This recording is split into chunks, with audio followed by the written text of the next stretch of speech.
अस्सलाम वालेकुम students, welcome to chemistry सीखो। ये लेक्चर जो है हमारा पीरियोडिक टेबल पर होगा। ठीक है, इसमें हम पीरियोडिक टेबल के बारे में बात करेंगे और उसके साथ ही साथ हमारा जो 11th क्लास की एनसीईआरटी है उसमें चैप्टर 3 शुरू हो जाएगा आज ही से। ठीक है, हम पीरियोडिक टेबल और साथ ही साथ कुछ उसके हिस्टोरिकल डेवलपमेंट के बारे में डिस्कशन करेंगे। ठीक है, तो चलिए शुरू करते हैं। तो सबसे पहले जो बात आती है वो किसकी आती है? पीरियोडिक टेबल की। What is periodic table? Periodic table हम कहते हैं उस टेबल को या उस एक तरह से अरेंजमेंट को जिसमें सारे एलिमेंट्स के अरेंजमेंट हो अकॉर्डिंग टू देयर प्रॉपर्टीज़, मतलब उनकी प्रॉपर्टीज़ के बेसिस पे इस तरह से हो कि जो सेम प्रॉपर्टी वाले सिमिलर प्रॉपर्टी वाले एलिमेंट्स हैं वो क्या हो, एक ग्रुप में हो। ठीक है, एक साथ हो। हमको सबको पता है कि नियर अबाउट 118 एलिमेंट्स पाए जाते हैं। ठीक है, 118 एलिमेंट्स हमको मिलते हैं। ठीक है ना, तो ये जो 118 एलिमेंट्स हैं इनको इंडिविजुअली पढ़ना थोड़ा सा प्रॉब्लमेटिक हो सकता है, इसलिए हम इसको क्या करते हैं, इन एलिमेंट्स की सिमिलर प्रॉपर्टीज़ के अकॉर्डिंग हम उसको अरेंज कर देते हैं टेबुलर फॉर्म में। उसी टेबल को हम लोग क्या बोलते हैं? Periodic table. Okay, tabular form में अरेंज कर देते हैं, उसको हम लोग बोलते हैं पीरियोडिक टेबल। तो जो आज हम पीरियोडिक टेबल देखते हैं कुछ इस शेप का, एक जनरल शेप हम ड्रॉ कर रहे हैं। ठीक है, इस शेप का आप एक पीरियोडिक टेबल देखते हैं। ये पीरियोडिक टेबल डायरेक्टली ऐसे नहीं बना, ठीक है ना, इसके पीछे कुछ हिस्टोरिकल बैकग्राउंड्स हैं। मतलब कि हम सीधे इस तरह के पीरियोडिक टेबल पर नहीं पहुँचे, बल्कि धीरे धीरे करके ग्रोथ होती गई, डेवलपमेंट होती गई, तो हम इस पीरियोडिक टेबल पर जो आज हम देखते हैं मॉडर्न फॉर्म में उस पर पहुँचे। तो अगर हम थोड़ी सी हिस्टोरिकल बैकग्राउंड की बात करें तो बहुत सारे लोगों ने एलिमेंट्स को अलग अलग बेसिस पर क्लासिफाई किया था। ठीक है, अलग अलग सिस्टम्स में रखा था। ठीक है ना, तो इसमें जो सबसे पहला जो और बहुत फेमस है वो है डॉबरेनियर ट्रायड। ठीक है, डॉबरेनियर ट्रायड्स। एक साइंटिस्ट थे डॉबरेनियर वुल्फ, इनका नाम पूरा नाम था जोहान वुल्फगैंग डॉबरेनियर। ठीक है, इन्होंने अरेंज किया था एलिमेंट्स को तीन तीन के ग्रुप में एटॉमिक वेट्स के बेसिस पे। ठीक है ना, मतलब जैसे हमने इन्होंने तीन एलिमेंट्स को ग्रुप किया, और जो पहला वाला एलिमेंट था और जो तीसरा वाला एलिमेंट था, जब हम उसके मास का, एटॉमिक वेट का अगर हम वो निकालते हैं, एवरेज निकालते हैं, तो हमको तीसरे एलिमेंट से मिल जाता है। जैसे इसको समझने के लिए आपको थोड़ा सा एग्जांपल लेना पड़ेगा, तो एग्जांपल से समझते हैं। जैसे मान लीजिए हमारे पास है आयरन, ओके, अगेन हमारे पास है कोबाल्ट, देन निकल। इसको हम सिंबल फॉर्म में लिखते हैं। ठीक है, तो Fe, कोबाल्ट का Co एंड निकल का Ni। ठीक है, तो ये हमारा होता है। इसका जो एटॉमिक मास होता है ये नियरली 55.85 होता है। इसका जो होता है वो हमारा 58.71 होता है। ठीक है, तो डोबरनियर जो थे उनका ये कहना था कि ये जो एलिमेंट है और ये जो तीसरा एलिमेंट है, ठीक है, इसको हम फर्स्ट एलिमेंट मान लेते हैं, इसको सेकंड मान लेते हैं, इसको थर्ड मान लेते हैं। एटॉमिक वेट ऑफ फर्स्ट और थर्ड का एवरेज निकालें। ठीक है, फर्स्ट और थर्ड का के एटॉमिक वेट का एवरेज निकालें। ठीक, तो हमको सेकंड वाले के बराबर मिल जाएगा। तो अगर हम ऐसा करते हैं तो हम देखते हैं 55.85 प्लस 58.71 अपॉन 2, तो this will approximately equals to 58.93। तो इसका मास क्या होगा? 58.93।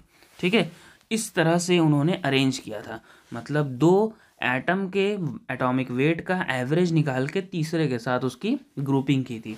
और ये तीन तीन थे ना, इसीलिए इनको ट्रायड्स बोलते हैं। ठीक है, तीन होने की वजह से इनको क्या बोलते हैं हम लोग? ट्रायड्स बोलते हैं। तो बहुत सारे ट्रायड्स के एग्जाम्पल हैं, एक तो यही हो गया। एक हम सेकंड एग्जाम्पल देखते हैं। ठीक है, जैसे lithium, sodium, then potassium. Lithium की अगर बात की जाए तो इसका एटॉमिक वेट होता है 7, सोडियम की बात की जाए तो 23, अगेन पोटेशियम का 39। अब वही हम फर्स्ट और थर्ड को क्या करते हैं, उसके एटॉमिक वेट का एवरेज निकालें, तो 7 प्लस 39 अपॉन 2, तो हमको यहाँ पे एवरेज एटॉमिक वेट मिल जाएगा तो 39 और 7 को ऐड करेंगे तो हम और 2 से डिवाइड करेंगे तो अगेन हमको आंसर मिलता है अप्रॉक्सीमेटली 23। तो ये किसका हो गया, सोडियम का। तो इस तरह से वो एवरेज निकाल के एटम्स को in form of triads arrange कर रहे थे। तो ये हमारा सेकंड ट्राइड हो गया, ठीक है। इसी तरह से और भी आप एग्जांपल देखना चाहें तो जैसे हमारे पास क्लोरीन का, ब्रोमीन का और आयोडीन का, ये भी एक ट्राइड फॉर्म करता है। सिमिलरली और हम बात करें फोर्थ एग्जांपल की, ठीक है, तो हमारे पास है कैल्शियम, स्ट्रोंटियम और बेरियम। इनकी अगर हम बात करें तो ये भी ट्राइड के फॉर्म में हमको मिल जाते हैं। ओके, ठीक है ना। लेकिन जैसे जैसे जब एलिमेंट्स और हम आगे बढ़ते जा रहे थे और हम एटॉमिक मास, एटॉमिक वेट से हम इसको कंपैरिजन कर रहे थे, तो नोटिस किया गया कि ये जो ट्राइड्स हैं ये फेल कर रहे हैं, ठीक है। ये थर्ड ट्राइड था हमारा, ये फोर्थ ट्राइड, ठीक है। ये सारे ट्राइड्स जो हैं क्या हो रहे हैं, फेल कर रहे हैं। मतलब हम जब मास और हम एलिमेंट्स में आगे बढ़ते जा रहे थे तो हमको क्या मिल रहा था, ये जो ट्राइड्स था ये फॉलो नहीं हो रहा था, या इन्होंने ये जो रूल बनाया था, इसी रूल को हम लोग लॉ ऑफ ट्राइड्स भी बोलते हैं। ये जो लॉ ऑफ ट्राइड्स था ये फॉलो नहीं हो रहा था, ठीक है ना। ये जो अरेंजमेंट है ना, इसको हम लोग लॉ ऑफ ट्राइड्स भी बोल सकते हैं, ठीक है। तो ये जो था ये अरेंजमेंट नहीं हो रहा था, ठीक, इसलिए मतलब सक्सेसफुल नहीं हो रहा था, इसलिए ये फेल कर गया, ठीक है। इसके बाद जो आता है वो हमारा दूसरा होता है, जिसको हम लोग बोलते हैं, जो कि सेकंड हमारा आता है, वो आता है टेल्यूरिक स्क्रू, ठीक है। टेल्यूरिक स्क्रू या हेलिकल फॉर्म में, ठीक है। टेल्यूरिक स्क्रू की बात करें या फिर हेलिक्स की बात करें, ठीक, इनको हम हेलिक्स भी बोलते हैं या टेल्यूरिक स्क्रू भी बोलते हैं, ठीक है। ये एक साइंटिस्ट थे जिनका नाम था ए.ई.बी.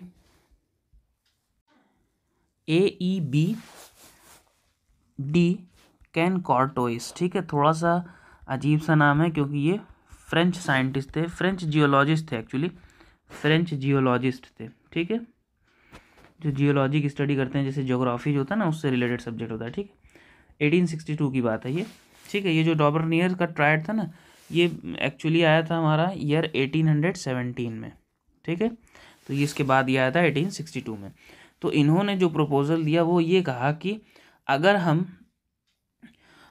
हम एलिमेंट्स को अरेंज करें एक वर्टिकल सिलेंडर के फॉर्म में, ठीक है, और 16 इक्विडिस्टेंट लाइन बनाएं, तो हमारे पास सरफेस परपेंडिकुलर एक्सिस सिलेंडर के, मतलब जैसे समझिए इसको कि हम ऐसे इस तरह से एक सिलेंड्रिकल फॉर्म में, ठीक है, सिलेंड्रिकल फॉर्म में इसको अरेंज करें, और इसके बाद फिर हम एक्सिस बनाते जाएं और स्क्रू के फॉर्म में, जैसे एक स्क्रू होता है ना, उस तरह से इस एलिमेंट को हम अरेंज करते जाएं on the basis of atomic weights helix पर, ठीक है। तो देखिए कुछ हेलिकल फॉर्म में और स्क्रू फॉर्म बन रहा है, इसी को बोला जाता है टेल्यूरिक स्क्रू, ठीक है।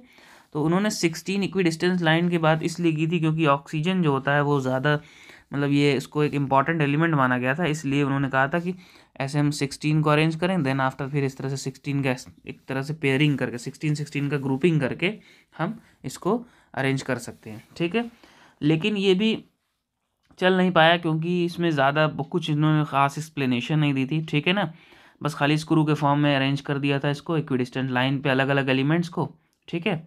इसके बाद जो आता है वो थोड़ा सा इंपॉर्टेंट है, वो है हमारा न्यूलैंड्स लॉ ऑफ ऑक्टेव, ठीक है।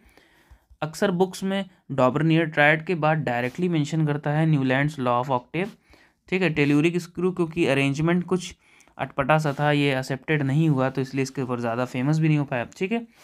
तो जस्ट आफ्टर 1865 में 3 ईयर्स, जस्ट आफ्टर 3 ईयर्स 1865 में एक साइंटिस्ट थे जिनका नाम था जॉन अलेक्जेंडर न्यूलैंड, ठीक है, जॉन अलेक्जेंडर न्यूलैंड। इन्होंने एक अरेंजमेंट निकाला on the basis of musical scale, ठीक है। म्यूजिकल स्केल जैसे होती है ना, म्यूजिकल स्केल जो आप में से म्यूज़िक के बारे में नॉलेज रखते होंगे उनको पता होगा, एक सा रे गा मा पा दा नी एंड अगेन सा, इस तरह से ये म्यूजिकल स्केल होती है, ठीक है। तो इन्होंने कहा कि हम इंक्रीजिंग एटॉमिक वेट के, पहले लाइटर एलिमेंट्स फिर उससे हैवी फिर उससे हैवी, मतलब इंक्रीजिंग एटॉमिक वेट के अराउंड अरेंज करें तो हम नोटिस करेंगे कि हर 8वां एलिमेंट फर्स्ट एलिमेंट से प्रॉपर्टी रिपीट कर रहा है। जैसे फॉर एग्जांपल अगर हम इसका अरेंजमेंट करें तो जैसे मान लीजिए हमारे पास हम इसको सीक्वेंस में इस तरह से लिख लेते हैं 1 2 3 4 5 6 7, देन आफ्टर रिपीटेड होगा 8 9 10 11 12 13 एंड 14। हम इसका एग्जांपल लिखें, जैसे मान लीजिए lithium, beryllium, boron, carbon, nitrogen, oxygen, fluorine. Then repeat होता है sodium, magnesium, aluminium, silicon, phosphorus, sulphur, then chlorine. ठीक है, तो ये सीरियल नंबर ऊपर है, नीचे एलिमेंट का नाम। ओके, तो हम नोटिस करें क्या कि जो 8वां एलिमेंट है और जो पहला एलिमेंट है, नंबर 1 एलिमेंट और नंबर 8 एलिमेंट हमेशा कुछ near to the similar properties show करते हैं। ठीक है ना, इनका ये जनरलाइजेशन था। ठीक है, कि हर 8वां एलिमेंट प्रॉपर्टीज़ रिपीट करता है। और कुछ हद तक देखा जाए तो अगर हम एडवांस में ऑलरेडी स्टडीज़ कर चुके हैं क्लास 9th वगैरह में, चार्जेस के ऊपर कि कैसे चार्ज होते हैं, तो हमको पता है जैसे लिथियम भी +1 चार्ज दिखाता है, सोडियम भी +1 चार्ज दिखाता है इस तरह का, या वैलेंसी 1 दिखाता है, ये भी वैलेंसी 1 दिखाता है, तो हमको पता चल जाता है देखिए सिमिलर हो रहा है। ठीक है, लेकिन जब हम और हायर एलिमेंट्स पे बढ़ते हैं, मतलब ये तो कुछ एलिमेंट्स हुए, लेकिन जैसे जैसे हम हायर एलिमेंट्स पे बढ़ते हैं, मतलब 40 यूनिट्स मास के ऊपर जब हम जाने लगते हैं, तो इनका ये जो लॉ था ये क्या था, फेल कर जाता है। ठीक है, डिस्कार्ड हो जाता है, मतलब ये सही साबित नहीं होता 40 यूनिट्स के बाद। ठीक है ना, तो इनका ये जो लॉ था ये अप्लाई नहीं होता। ठीक है, तो न्यूलैंड ने जो लॉज ऑफ ऑक्टेव दिया था ये अप्रॉक्सीमेटली 40 यूनिट्स मास तक, एटॉमिक मास तक जाता है। ठीक है, हालांकि ये क्योंकि बहुत हद तक एक्सेप्टेबल था लेकिन आगे चल के नहीं हुआ, इसी वजह से इनको डेवी मेडल एक अवार्ड दिया जाता है। ठीक है, डेवी मेडल भी मिला था 1887 में रॉयल सोसाइटी लंदन से। ठीक है, रॉयल सोसाइटी लंदन से उनको क्या मिला, ये डेवी मेडल मिला इस डिस्कवरी के लिए। तो ये काफ़ी एक मतलब ग्राउंड ब्रेकिंग डिस्कवरी थी कि एलिमेंट्स जो हैं प्रॉपर्टी क्या करते हैं, रिपीट कर रहे होते हैं। ठीक है ना, देन इसके बाद अगेन और भी बहुत सारी क्लासिफिकेशंस आई। तो स्टूडेंट्स इसके बाद जो हमारा आता है 4th जो अटेम्प्ट था पीरियोडिक टेबल के लिए, यानी एलिमेंट्स के अरेंजमेंट के लिए, उसके क्लासिफिकेशन के लिए। ठीक है, तो वो आता है हमारा लूथर मेयर। ठीक है, लूथर मेयर अरेंजमेंट बोलते हैं इसको हम। ठीक है, लूथर मेयर नाम के एक साइंटिस्ट थे। ये बात है 1868 की, ईयर 1868 में। ये जर्मन केमिस्ट थे। इन्होंने स्टडी की सारे एलिमेंट्स की, जो एलिमेंट्स उस टाइम डिस्कवर हो चुके थे, उनके एटॉमिक वॉल्यूम्स की। ठीक, उनका वॉल्यूम, उनका weight, then melting point, then boiling point, ये सारी चीज़ों पर उन्होंने स्टडी की, इन डेप्थ स्टडी की। और उन्होंने एक ग्राफ प्लॉट किया जो कि था किसके बीच में, एक ग्राफ प्लॉट किया। ठीक है, between the volume, atomic volume, किसी एटम के वॉल्यूम, और एटॉमिक वेट ऑफ एलिमेंट्स के। ठीक है, वेट ऑफ एलिमेंट्स के बीच। तो एक कर्व मिलता है, जो कर्व हम अभी देखेंगे यहाँ पे, ये है वो कर्व। ठीक है, तो इस कर्व को अगर आप नोटिस करें तो इसमें देखिए कुछ पैटर्न बन रहा है, कुछ इस तरह से करके पैटर्न बनता है हमारा। यहाँ पर हाइड्रोजन है। ठीक है, इसके बाद फिर हीलियम, फिर लिथियम, बेरिलियम, बोरॉन, एंड ये कर्व प्लॉट होता है वॉल्यूम्स और वेट के बीच में। ठीक, तो इसमें उन्होंने ये कंक्लूज़न दिया था कि जो सिमिलर प्रॉपर्टीज़ वाले होते हैं, ठीक है ना, जो सिमिलर एलिमेंट्स होंगे, सिमिलर प्रॉपर्टीज़ या सिमिलर एलिमेंट्स होंगे, वो जो है कर्व में सिमिलर पोजीशन पर आएंगे। सिमिलर पोजीशन पर आने का मतलब जैसे देखिए यहाँ पर हम देखें तो हमको कर्व का एक पॉइंट मिल रहा है सोडियम, कर्व का एक पॉइंट हमको क्या मिल रहा है, सोडियम का। यहाँ पर देखें हम तो पोटेशियम का। ठीक है, अगेन यहाँ देखते हैं तो रुबिडियम का, यहाँ देखते हैं तो सीजियम का। ठीक है, इस तरह से हमको जो कर्व मिलता है।